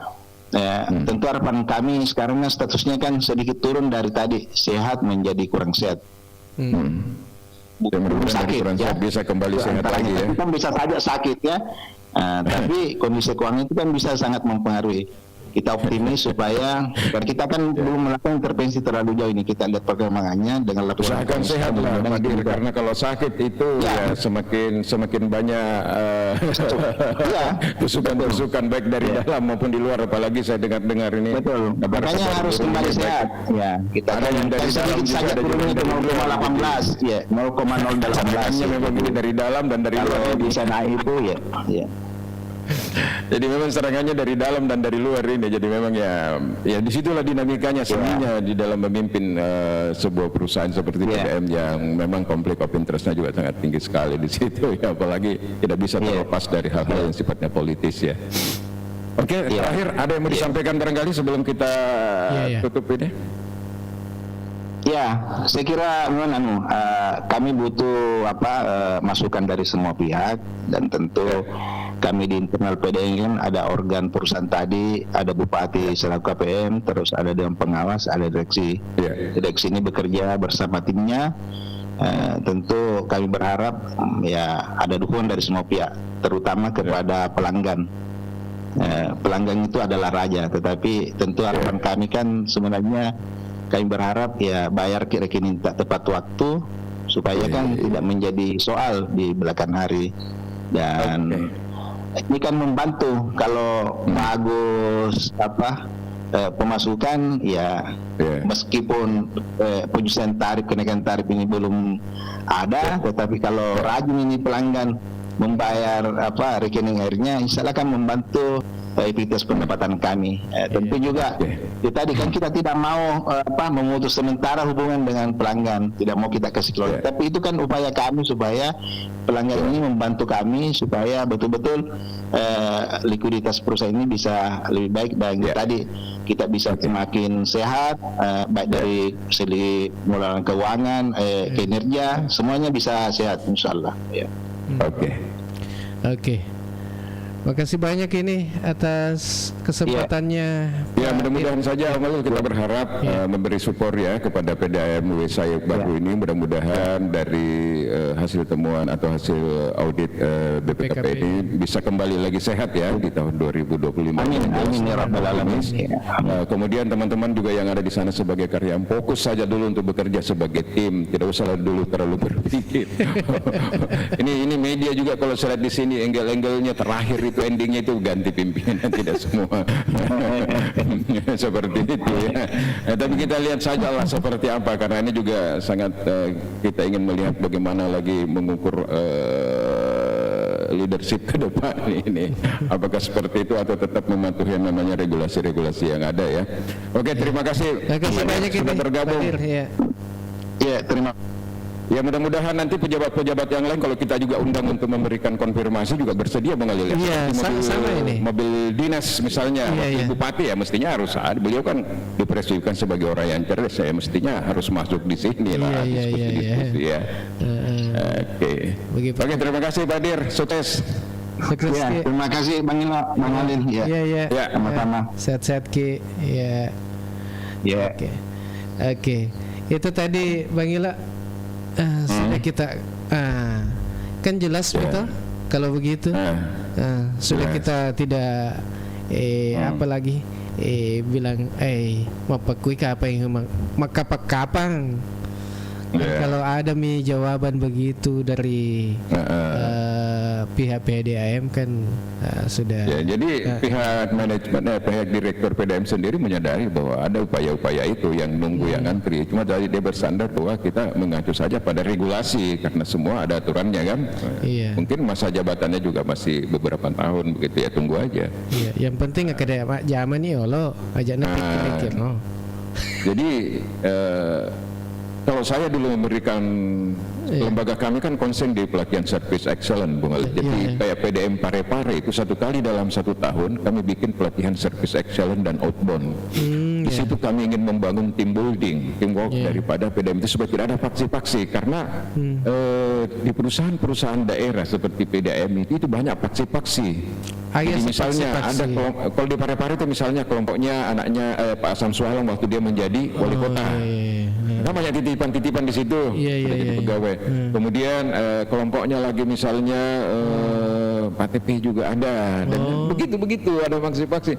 Nah, pada saat kita service excellent membangun teamwork, jadi bagaimana membangun kerjasama, mereka mengeluarkan semuanya itu sehingga benar-benarnya sehingga kompak lagi kembali. Nah, ini yang kurang sebenarnya di perusahaan-perusahaan seperti bagaimana membangun team building, dan itu bisa dibangun melalui service excellent dan kegiatan outbound. Outbound yang lebih bermanfaat kalau membangun team building karena di situ ada kerja sama tim, Amalia. Ada caranya supaya kompak. Kompak. Setelah itu dia kompak. Dari si bombe pasti Pak aja si bombe karena dia digabung. Bukan kerja-kerja tim dan dia bersama di situ, akhirnya suka tidak suka dia ketawa, dia berpelukan dan juga akhirnya cair itu suasana. Seperti itu. Perlu itu di outbound. Iya, memang perlu. Saya setuju dengan. Nah, itu pekerjaan saya. Sama dulu sebenarnya saya itu di rumah sakit. Saya ini bukan dokter, Om, tapi saya ini trainer service excellent kalau di Sulawesi Selatan kan kemana-mana. Jadi ya seperti itu. Nanti kalau sudah progres saya sudah sampai ke titik yang saya harapkan, mungkin baru saya bahas tersendiri terkait dengan Dewas Rumah Sakit. Iya. Oke. Ya, oke. Mungkin ada komentar-komentar lain ini yang ingin disampaikan. Yus supaya ramai kasih naik ke Yus. Ya, Bicara juga tentang PDM ini. Kalau LSM itu selalu melihat dari dimensi sosialnya. Jangan selalu profit saja yang dikejar kan. Iya. Ya. Ada Mi. Kita sapa dulu. Assalamualaikum. Assalamualaikum warahmatullahi wabarakatuh. Iya, iya. Selamat pagi dan semangat pagi. Semangat pagi. Pagi. Oke, baru maju terus. Bukan. Ya, oke. Silakan Bu Yus, apalagi kita punya komentar terkait kita ini kan PDAM ini lagi rame-rame sekarang dibicarakannya di media sosial. Sampai ada yang minta laporan keuangan segala dan sebagainya. Jadi saya membacanya ini jangan-jangan lagi ini ada sesuatu lagi. Kenapa ini rame-rame ini? Ternyata juga dirinya tadi juga sudah mulai menangkap itu, tapi dia berpedoman bahwa ada regulasi. Janganlah menjadikan hal-hal mendramatisir, misalnya bahwa ini kita dalam temuan laporan BPKP bahwa kita ini apa tadi itu tidak sehat ya, belum tidak sehat menjelang menuju ke situ. Didramatisir lagi karena ada keinginan tertentu. Coba Gayus pandangannya bagaimana ini PDM ini? Ya seperti itulah kalau bicara tentang ketidaksehatan PDAM harus kreatif untuk mendapatkan sumber dana. Kan kalau kita di LSM itu dulu kan ada kita bentuk fundraising Bang Ilo. Itu jangan dilupa, itu penting sekali di fundraising. Nah, mendapatkan sumber dana sosial itu kan misalnya ya dari CSR atau Basnas. Karena kalau bicara CSR kan itu bisa dari PLN Bawasalo. Nah, dari Basnas ya cukup banyak itu dari Basnas uangnya. Itu. Jadi itu memang perlu adanya fundraising di dalam PDAM gitu. Terus satu unit kerja itu fundraising itu. Iya, terus rencana ini kan kemarin dipersepsikan dia bahwa dia rugi sekitar 1,2 miliar ya tahun 2023 ini, dan salah satu solusinya yang diinginkan oleh PDAM ini karena selama ini kan belum pernah menaikkan tarif PDAM ya. Jadi sekarang ini kan tarifnya kalau saya tidak salah itu berapa ya, dia menginginkan harga 4.500 meter per kubik lah. Kalau sekarang ini ya mungkin sekitar 2.000 lebih lah, 2.000 berapa itu. Ya yang penting bagi kita itu disosialisasikan dengan baik ya barangkali Bu Yus ya, terkait dengan kenaikan rencana pengen kenaikan tarif ya. Oh ya, itu perlu sekali disosialisasikan karena jangan sampai pelanggan itu merasa kaget pada saat dia ada tagihan seperti itu Bang Ilo. Gitu. Jadi ya itu harus disosialisasikan karena saya dengar sendiri kalau saya ke Baru ya, terus tiba-tiba pelanggan bilang, wah ini naik ini tarifnya, tiba-tiba naik. Nah ini perlu disosialisasikan saya kira. Jantung ngawang kata paloke makam aja na perino dikasih remana kata paman ada barang. Jadi sosialisasi harus karena ini dari 2.100 tarif hari ini itu dinaikkan mau pelan-pelan dinaikkan kan hingga mencapai 4.500 katakanlah berbagai tahap tadi, beberapa tahap tadi yang disuguhkan oleh Pak Dir. Ternyata keinginan daripada pemerintah sekarang atau rekomendasi DPR tidak perlu pakai beberapa tahap, langsung satu kali saja bahaya terus tetap langsung itu jantung yang tadinya bayar cuma 300 tiba-tiba bayar 600 atau bayar 500 kan pasti kaget orang ngomong. Jadi memang harus sosialisasinya harus kuat betul ini seperti yang dikatakan Ibu Yus tadi. Kemudian bagaimana dimensi sosialnya ini? Mestinya kan pemerintah tetap hadir kalau seperti itu. Nggak bisa juga langsung dibiarkan begitu ya? Iya, memang pemerintah harus hadir.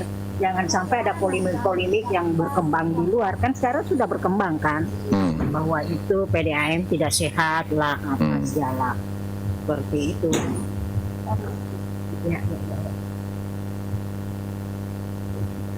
Oke, Bung Alil. Iya. Ada tengin ya nuku. Kata bunyi telepon salah itu. Oke. Ya. Di cancel dulu, guys. Kita angkat saja dulu telepon Pak. Bung Ali lanjut. Iya, kita lanjut. Iya. Dan Ada tadi teman-teman yang kirim-kirim hadiah itu Soraja Channel ya. oh iya, makasih banyak ini Soraja Channel. Iya. Iya, mungkin karena fokus di hostnya ini sampai lupa ya. Sudah ada beberapa tadi yang kirim-kirim hadiah ini. Iya, Iya, silakan kasih lanjut, kopi. Iya, pakai buku kopi metu ya. Pakai buku kopi. Iya kan? Iya. Soraja Channel. Nah, makasih banyak untuk kiriman hadiahnya, kopinya. Ya. Iya, makan jatuh sedih kok engkau kirim kopi di Pemila. Iya, betul. Supaya semangat Ki pagi-pagi ini. Iya. Itu tadi. Ya, ada penyusunan tarif di rencananya. Tapi kalau saya, Om Ilo, menurut saya ini, Iya. jangan langsung segitu tadi. Tapi pelan-pelan lah. Naik Pelan-pelan naik 500 kah? Ya katakanlah kalau tadi 2000 berapa itu ya naik 1000, langsung naik hampir 50% ya. Iya, meskipun dari dulu sejak 2009 kata Nabilan di 2009 belum pernah ada penyesuaian tarif. Iya, tapi pelan-pelan lah. Ya mungkin 5 bulan atau 6 bulan ke depan naik lagi. Karena kalau sekaligus itu jalan pintas namanya. Iya. Untuk mendapatkan angka di atas 1,2 ditangkaplah menjadi 4.500 per kubik. Ya 2000 kalau bisa dari 2.100 dikasih naik dulu 2.600. Kemudian naik lagi nanti pelan-pelan jadi 3.600. Kemudian naik lagi menjadi 4.500. Pakai 3 tahap begitu, Om. Iya, jangan. Tapi sebenarnya saya ingin mengatakan begini, Om. Jadi prinsipnya itu di PDAM bukan hanya tarif yang bisa menyelesaikan masalah kerugian. Tapi bagi apa? Sorry Tapi kan di situ ada juga persoalan menekan biaya-biaya atau efisiensi, katakan seperti itu, Bang. Menekan efisiensi.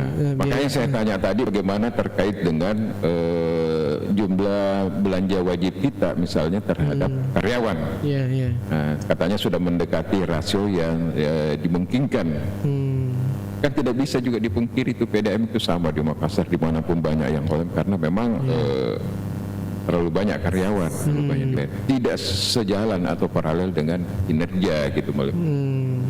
Bahkan kalau kita mau jujur sebenarnya banyak pegawai-pegawai PDAM yang punya posisi tertentu kita tidak pernah lihat masuk kantor dan sebagainya. Sekarang ini mereka sudah harus aktif lagi kembali untuk membangun kebersamaan, membangun team building itu tadi untuk PDAM. Jadi menaikkan tarif bukan jalan satu-satunya, tapi mungkin ada sumber-sumber lain yang perlu dipikirkan. Karena kalau langsung naik juga satu kali misalnya dari 2.100 naik jadi 4.500 itu ada efek kaget itu dan pasti ada resistensi pemerintah. Jadi harus efisiensi anggaran juga di pemakaian anggaran. Harus juga efisiensi.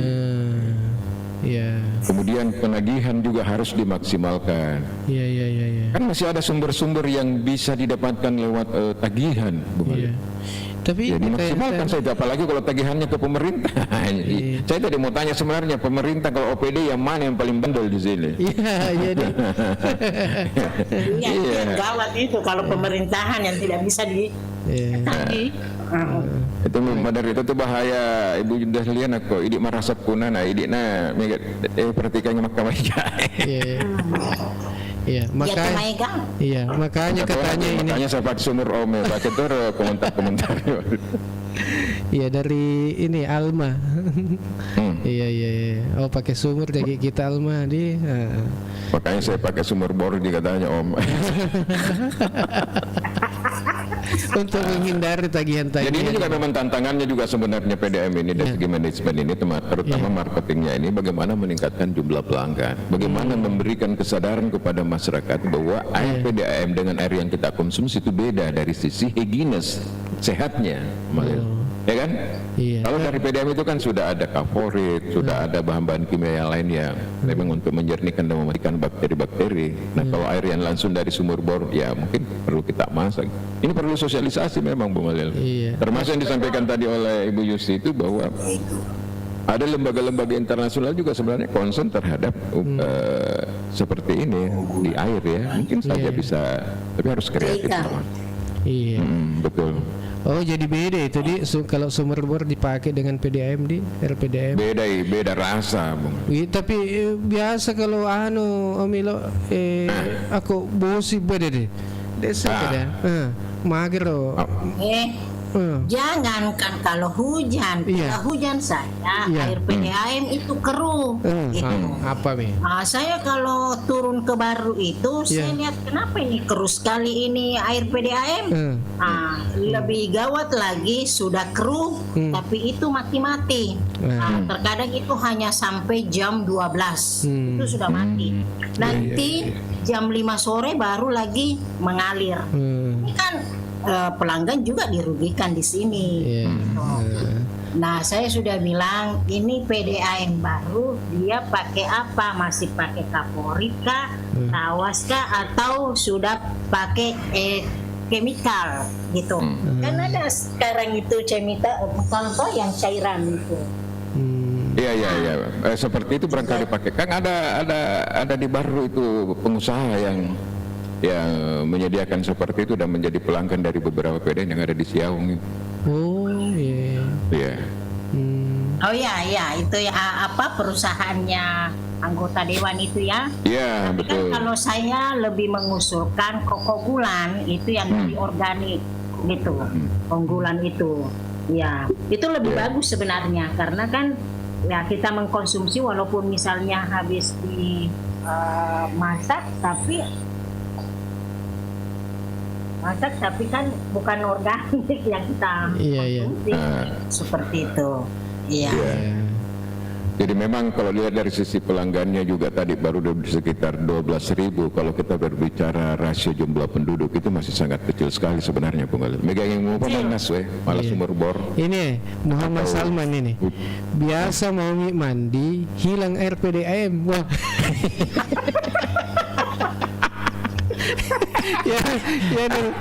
Untung kalau pernah saya kejadian begitu, Bung Halil, Bu Yusto. Itu dulu di Toraja. Saya bawa tamu saya dari USAID. Kebetulan waktu itu ada acara saya di Toraja, dari Palopo ke Toraja, dari Toraja langsung ke Mamuju waktu itu. Saya bawa orangnya USAID. Pas dia mandi, pakai shower kan, pakai sampo gitu. Tapi kan kalau biasanya kan di hotel-hotel begitu tidak ada bak lagi kan, langsung pakai shower saya lihat. Tiba-tiba berteriak, Pak Ilham, hotel apa ini Pak Ilham? Saya masih cuci, maksudnya mau bilas rambut terus cuma mati tidak.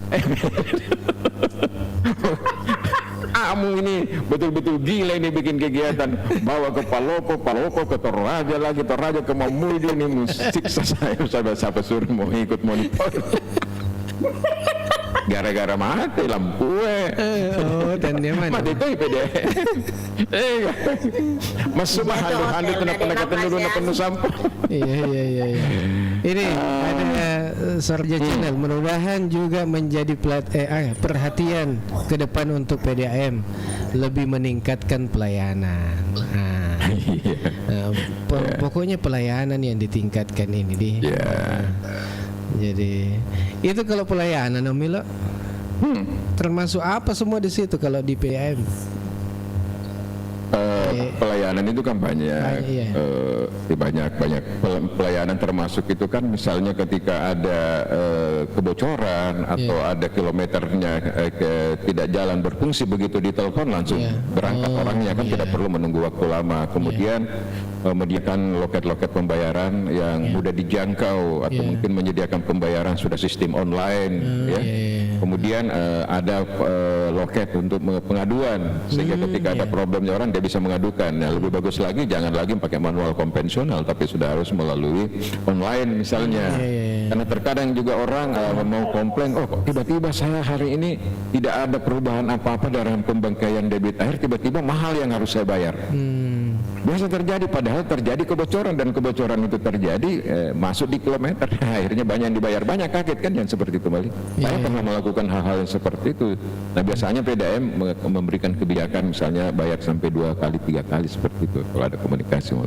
Jadi pelayanan-pelayanan seperti itu sebenarnya. Kemudian bagaimana lagi misalnya ada lagi misalnya tempatnya untuk front office, ada customer service, tetapi harus dilatih lagi komunikasi. Bagaimana memberikan pelayanan, jangan sampai orang duluan dia emosi daripada orang yang mau dilayani, kan banyak begitu juga Bung Alil. Oh ya begitu nih. Napa ke makutana makada mager we kok sembarato deh itu kapal makam aja ada di nyanjok kowe mungkin begitu. Diteleponi lagi petugasnya, Pak, kapan kita datang ke rumah? Capek Kak Bu, masih banyak, bukan hanya kita saja mau dilayani. Nah itu kan bagian-bagian dari hal-hal yang perlu dibangun, mindsetnya orang yang melayani di depan itu Bung Alil. Itu perlu sekali itu komunikasi dengan ya mudah-mudahan nanti Pak Dir baru ini bisa menganggarkan itu, kita bikin outbound itu di ujung Batu aja lah biayanya murah kan, bangun tim itu baru sekali itu kalau di outbound supaya kompak semua nih. Kompak, hadirkan Bupati di situ 5 menit kasih pengarahan ya seperti itu. Kalau perlu bupatinya juga di outbound. Perlu. Jadi ini sudah contoh bagus tadi nih Bu Yusdahlia, ada direktur. Ini direktur itu kan termasuk menurut saya ya dia memang punya percaya diri yang bagus karena memang pengalaman organisasinya bagus ya. Mudah-mudahan nanti kalau kita bicara tentang pertanian, mudah-mudahan bisa bicara. Betul. Kita bicara tentang mobil dinas lagi ya, Bupati atau Wakil Bupati masa sih? Undang aja Bung Alil, jangan berani. Yang penting kita sudah mengkonfirmasi, meminta kesadarannya untuk menjelaskan. Kalau beliau tidak siap atau apa, kita sampaikan saja dia berani. Kita ini sudah mengundang, menelpon Pak Bupati minta kesadarannya untuk memberikan penjelasan karena ini ada dugaannya melanggar terkait dengan PP nomor 7 tahun 2026 misalnya kan seperti itu 2006 kan dia bisa jelaskan boleh, tidak ada masalah. Ya memang perlu sekali itu Wakil Bupati masuk menjelaskan. Karena kenapa hari Jumat kemarin kan itu sudah ganti dede lagi itu mobil Alphard itu. Diganti lagi dedenya, dede apa lagi? Hari Jumat kemarin itu saya lihat lagi di Makassar. Nah, dia pakai dede 2 tapi dia blank di belakangnya. Tapi siapa tahu karena bukan yang ada di dalamnya itu adalah Wakil Bupati seperti itu. Siapa tahu salah lihat Jaki. Tadi bagus juga tadi penjelasannya tadi Direktur PDAM itu. Pak Ilham kan sekarang karena berada di luar, saya ada di dalam. Oh saya ternyata sudah ada di luar ya.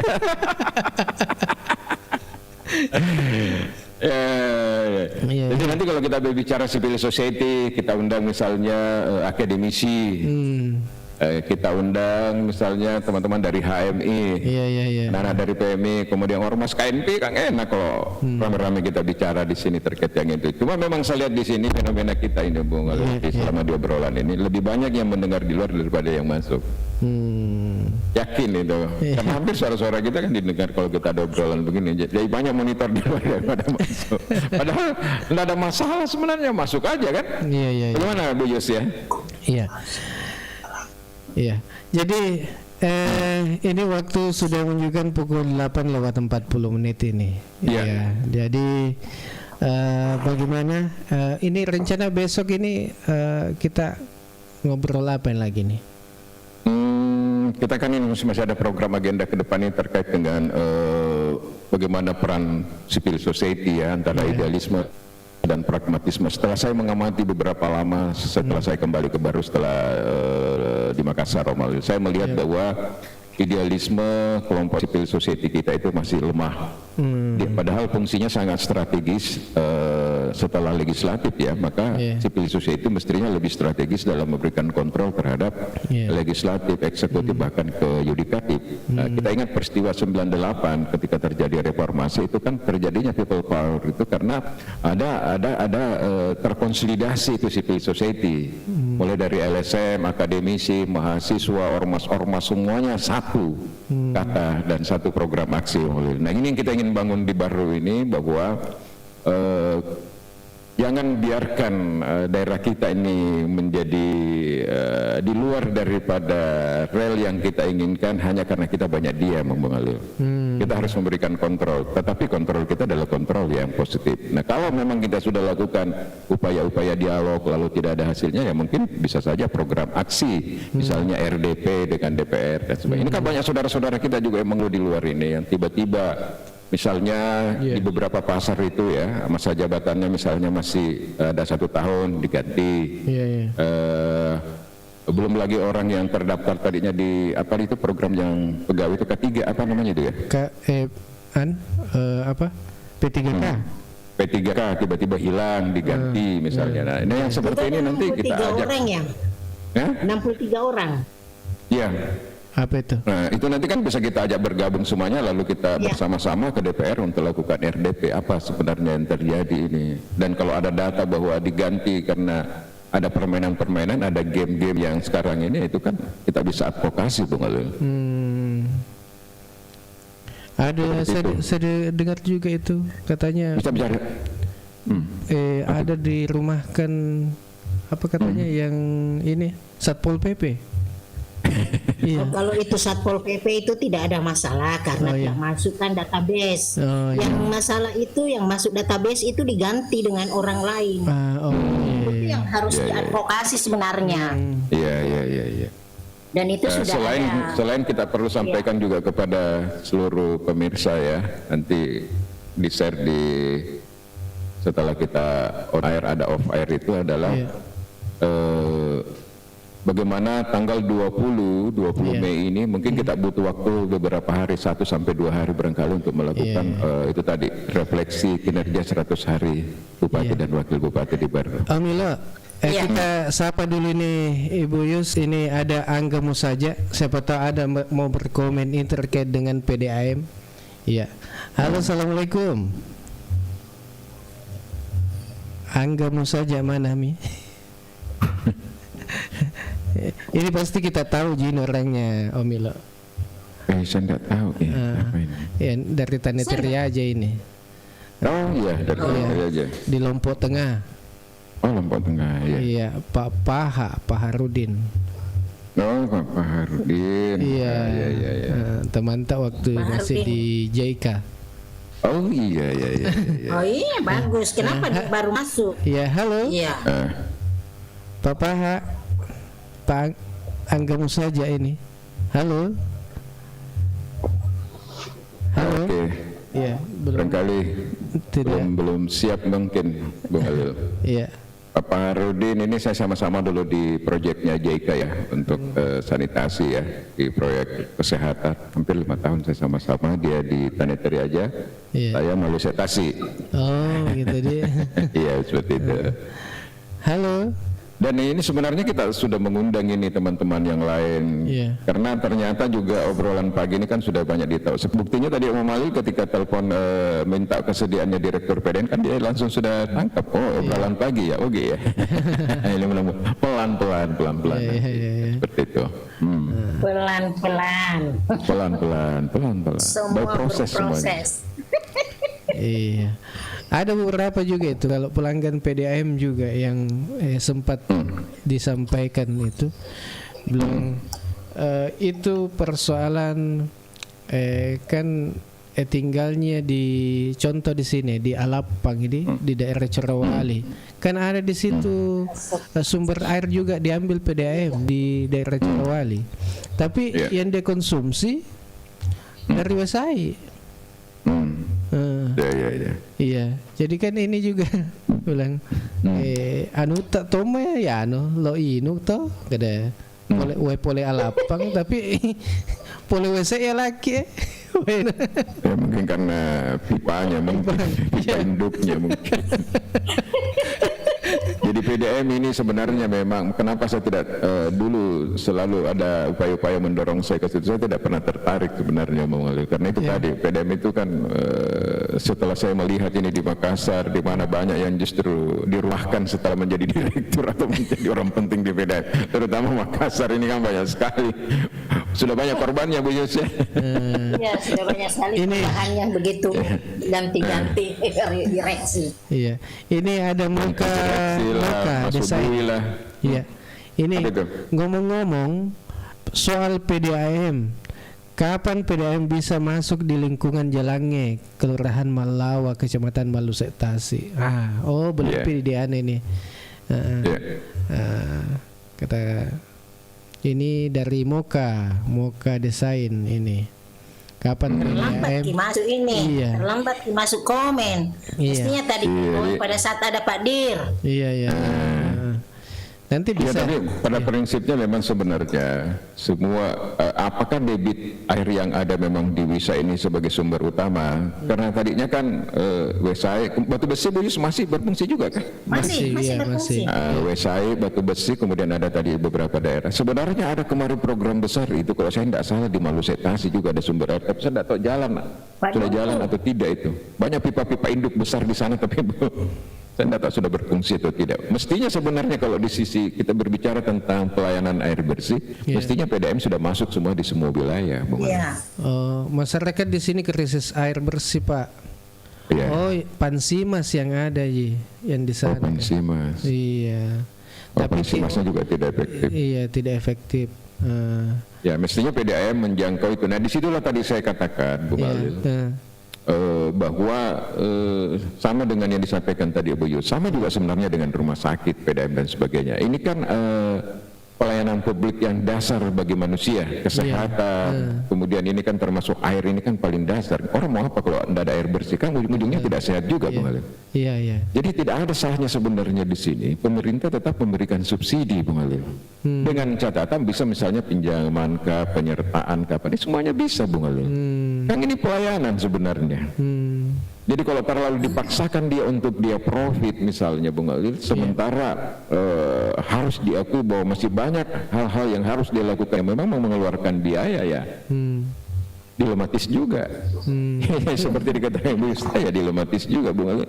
Contoh misalnya masih banyak daerah-daerah di Kabupaten Baru belum dilayani PDAM. Coba bayangkan kalau pelanggannya baru 12.000 kali rasio jumlah penduduk di Baru. Coba bayangkan baru berapa persen itu. Sama tadi ini Cilelang masih orang membutuh air bersih, tidak ada. Iya, ini Sorja Channel. Macene jolo wae na alapakanda. Oh macene jolo ku kampung na ingin apa lo Ya, ini pekerjaan rumahnya memang masih butuh ini, butuh ya. Iya, ada juga ini Moka kualitas air buruk, tidak layak konsumsi. Oh ini yang di Malawi. Apa mengkurak-kurak kaporitmik apa gitu. Iya, di yang lanjutannya tadi itu yang Moka ini. Iya, yang Moka yang di Malawah. Ya, selamat bergabung juga untuk Pak Iswan ini, Pak Iswan Junar, yang sudah bergabung kayaknya di sini. Kasih naiki. Yang kualitas air bodoh tidak layak konsumsi, Iya. Oke. Kayaknya sudah waktunya kita pamit ini. Sudah jam 8.50 menit ya. Mami jam 9 ini. Ya. Saya hanya mau bilang begini sebelum saya turun Bang Lil dan Bang Ilo. Saya mau, karena ini kita bicarakan masalah IGA Radio kan, ini bagus sekali. Saya jempol sebenarnya dengan IGA Radio ini dengan hadirnya setiap hari Senin sampai Kamis. Nah, mestinya sikap pemerintah itu melihat Radio IGA sebagai aset untuk berkomunikasi. Pemda harus melihat Radio IGA itu sebagai media komunikasi untuk tujuan menghilangkan keraguan informasi bagi masyarakat. Nah, jadi betul itu tadi Bang Ilo bilang ini awal Direktur PDAM diundang untuk masuk menjelaskan. Ya nanti kedepannya mungkin ada dinas-dinas yang lain supaya orang semua bisa mendengar, bisa tahu, dan itu kita sebagai di situ narasumber juga itu bisa kita memantau. Oh seperti ini loh maunya, begitu. Nah, seperti itu kalau menurut saya dan Bang Ulil. Oh iya, makasih banyak ini. Jadi apa yang kita upayakan ini Bung Alil melalui kerjasama dengan IGA Radio FM adalah upaya sebenarnya untuk menyebarluaskan informasi kepada masyarakat secara live ya, dan sekaligus menangkap apa isu-isu yang berkembang di masyarakat, kemudian mencoba untuk memunculkan dan mengkonfirmasi kembali kepada stakeholder yang terkait. Oleh karena itu menurut saya memang supaya isu-isu yang ada itu tidak menjadi isu liar yang berkembang selayaknya memang ke depan sama dengan PDM tadi ini perlu ada klarifikasi kan, ada konfirmasi. Oleh karena itu ketika topik-topik kita ke depan misalnya berbicara tentang pasar, maka hadirlah kepala pasar kan seperti itu. Ketika kita berbicara tentang pertanian, maka hadirlah kepala dinas pertanian. Dan begitupun ketika kita menyoroti DPR, mestinya ada orang DPR yang hadir juga untuk bisa dimintai berbicara. Dan saya rasa pelan-pelan ke depan ini orang semakin tahu. Seperti kemarin kita berbicara tentang mobil pro dan kontra, kemudian ya mestinya kan ada yang bisa menjelaskan itu. Kita buku uji data, misalnya kan, seperti kan asik yang seperti itu Bung Ali. Jadi ada proses edukasi kepada masyarakat baru bahwa memberikan pendapat, memberikan kritikan, masukan itu tidak ada masalah karena dijamin oleh konstitusi. Kebebasan berpendapat berorganisasi itu dijamin oleh konstitusi. Dan sekarang orang tidak bisa lagi dibully atau dipidana hanya terkait mengkritisi pejabat publik, Bung Ali. Itu keputusan Mahkamah Konstitusi yang baru. Kalau saya tidak salah, Ibu Yus. Iya, betul. Iya. Oke, Om Milo. Ya, jadi nanti besok kita bahas apa lagi nih? Masalah pertanian atau civil society? Kita coba hubungi Kepala Dinas Pertanian nanti sebentar, saya hubungi untuk kesiapannya untuk kita bahas pertanian. Mudah-mudahan ada kesempatannya untuk bicara terkait dengan pertanian. Ya, kemudian kemungkinan minggu depan itu kita bicara lagi tentang DPR. Kita ingin bicara terkait dengan ini marak juga sudah dibicarakan lagi mengenai poker ini, Bung Ali. Kenapa? Isu poker. Kenapa pikiran? Ya bau-bau proyek kan. Bagus kalau bau-bau proyek, pokirnya hilang. Kemana itu? Hilang. Melayang entah kemana. Makan jatuh mati bicara ke Eropa. Kumiro lalu di Mapalesu tahu. Ada begitu. Iya, nanti itu dibahas khusus gitu. Bagus kan kalau ada orang-orang DPR kita undang bicara dulu sedikit terkait pokir ini. Yang penting tapi kita mungkin mulai dari tupoksi daripada DPR itu sendiri, fungsi pengawasan, fungsi keuangan, kemudian fungsi regulasi ya, baru kita masuk ke wilayah itu. Ini kan DPR juga perlu didengar ini. Nah, nanti kita coba siapa yang bisa bicara nih. Nah, ditawari dulu di unsur pimpinan. Bersedia dari unsur pimpinan turun lagi ketua komisi fraksi ya. Mudah-mudahan ada nanti kalau saya telepon anggota DPR ya, mudah-mudahan ada aja mau angkat teleponku. Biasa juga itu kalau ditelepon dia bilang agak sini agak ngaret sih ya. Pada mestinya dia bersyukur kalau ada yang telepon, berarti ada yang merasa ada yang butuhkan. Tapi mudah-mudahan bisa kita undang juga bicara di Ogi baru apa. Karena sebenarnya itu Bung Galil, kalau kita mau berpikir legislatif itu memang tugasnya sebenarnya seperti apa yang kita lakukan hari ini, menyerap aspirasi, menyalurkan aspirasi, menyampaikan ke eksekutif. Nah di Bantung ini sebenarnya di society di Bantung. Kalau dia kan ada anggarannya memang mereka digaji hanya untuk sekedar itu Bung. Kalau kita kan tidak ada gaji.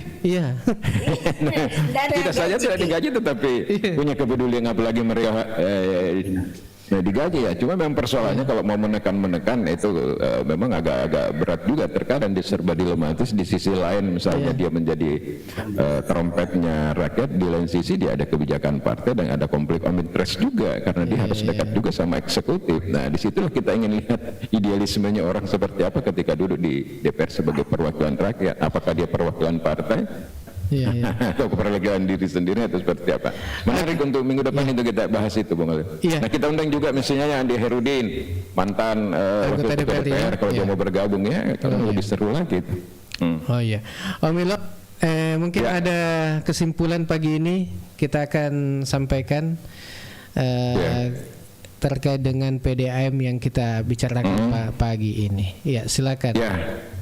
Kalau kesimpulan kita pada pagi hari ini bahwa Direktur PDAM juga Pak Aksan Japar mengakui bahwa dari hasil pemeriksaan atau hasil temuan BPKP juga memang mengatakan bahwa ada kerugian yang dialami oleh PDAM di tahun laporan 2023-2024 dan dikhawatirkan bahwa kalau tidak ada penanganan secara baik bisa saja tahun 2025 ini kondisi PDAM itu kembali lagi menjadi sakit. Tapi tadi sudah dijelaskan oleh direktur bahwa dia optimis bahwa tahun 2025 itu bisa diatasi dengan beberapa hal. Satu tadi ya melakukan efisiensi belanja tentunya. Yang kedua adalah bagaimana tarif, ada penyesuaian tarif. Nah, dari sekitar 2000-an tadi itu naik jadi 4.500 dan dilakukan secara bertahap, tetapi ada keinginan DPR mengatakan cukup satu kali dan ternyata tidak perlu melalui persetujuan DPR.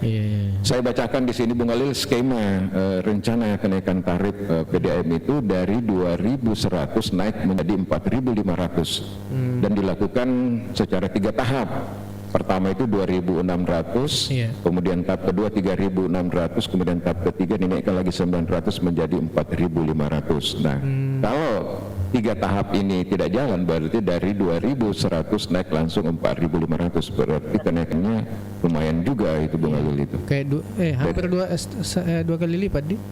2 kali lipat kan, 2.100 naik ke 4.500. Nah ini bukan sesuatu yang mudah, harus sosialisasinya matang betul, karena kalau tidak bisa terjadi resistensi dan bisa ada demo lagi apa dan sebagainya. Karena terus terang kalau kenaikan tarif itu, tarif apapun kalau dinaikkan oleh pemerintah selalu ada ekses, selalu ada program aksi dan biasanya pasti mahasiswa terlibat di sini, jadi harus hati-hati sosialisasinya harus mantap. Yang kedua, direktur juga harus bagaimana dengan kemampuan manajerialnya yang ada betul-betul menerapkan fungsi-fungsi manajemen itu, membangun teamwork yang kuat di DPR sehingga tidak ada lagi riak-riak secara internal. Ini kan juga yang banyak menyuarakan, ini kan dari dalam sebenarnya menyampaikan apa yang terjadi di PDAM, pernah bikin petisi tidak percaya sampai ingin mengganti direktur. Namun yang berkembang ini dari beberapa media ya saya pelajari, memang endingnya di situ meminta untuk direktur diganti. Nah, itulah tadi saya katakan bahwa PDAM ini terutama jabatan direktur dan beberapa direksi andekan itu ada, memang selalu menjadi ada penilaian-penilaian politis. Dari bocor-bocor halus yang saya dapat, ini sudah ada 3 yang antri untuk menjadi direktur ini.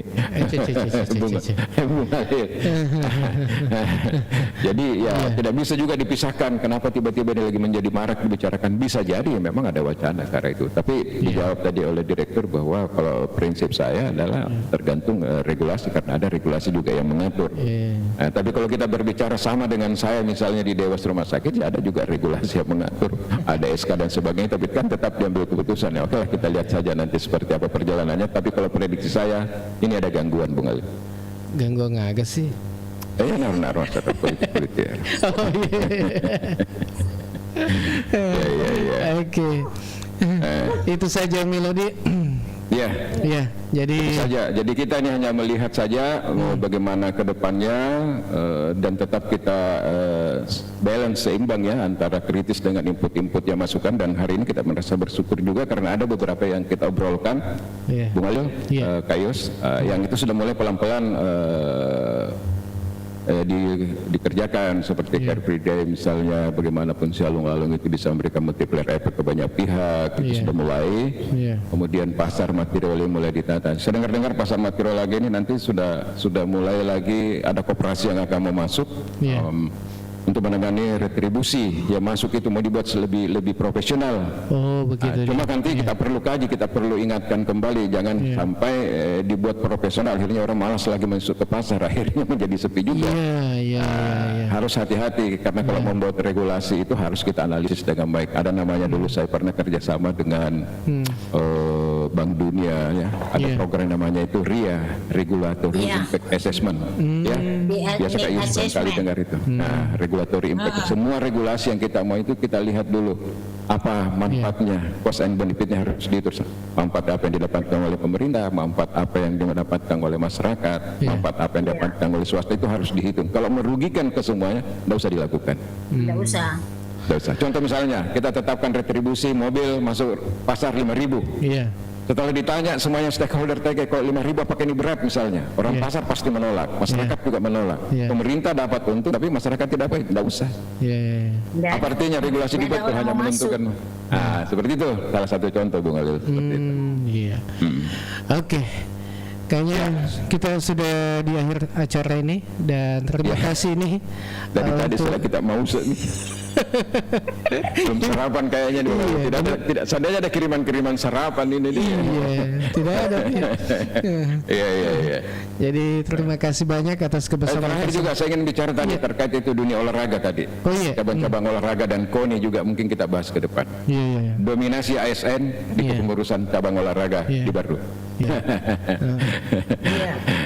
kemudian politik atau prestasi. Oh iya. Iya. Lanjut. Iya. Om Milo. Iya. Kenapa? Siap Yus, kita WA saja.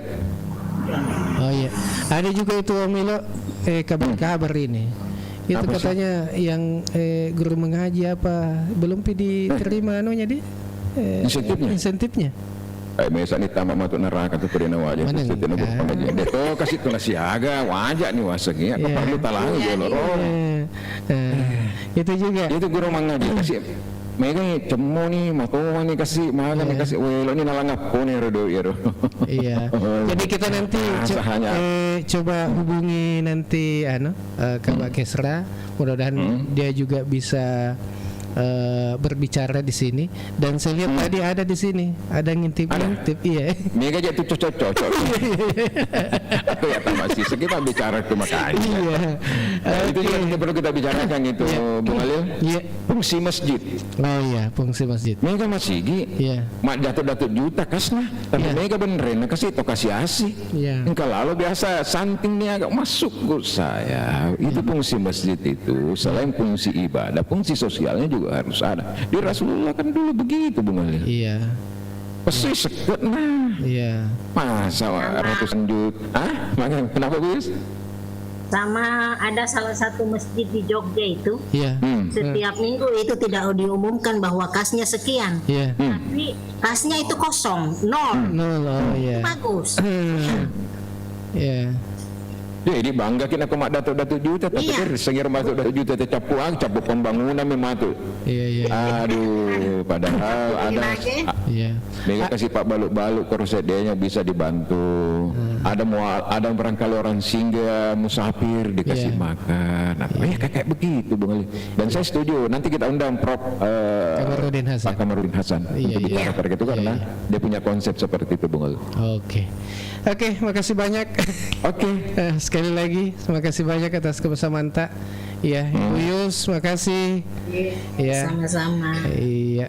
Jadi untuk Anda semua, saudara Riga dimanapun Anda berada, cukup sekian dulu untuk pertemuan kita di Ogi Baru Menyapa.